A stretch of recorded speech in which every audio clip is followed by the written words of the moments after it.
Hello friends, welcome back to the new video. In this video guys, we are going to talk about how to on auto rotate screen in our Vivo phone device. Guys, you want to on your auto rotate screen, so guys you can on. And guys, now let's see how to on auto rotate. So friends, now let's see how can we on our auto rotate screen in our Vivo phone, and guys how to use auto rotate screen in this video guys. Both setting guys I am going to show you. So friend, first of all open your phone setting to on auto rotate screen. Then guys click on display and brightness setting, and guys you can see auto rotate screen, so we will on from here guys. And guys now you can see example guys, you are using your YouTube, and guys you want to rotate your phone, so guys you can rotate your phone like you can see.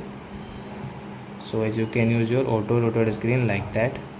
So I hope friends you have understood how to on auto rotate screen in our Vivo phone device. So that's it guys, thanks for watching. Now we will meet on next video with new topic. Before going guys, please go and like my video, subscribe my channel. Bye bye friends.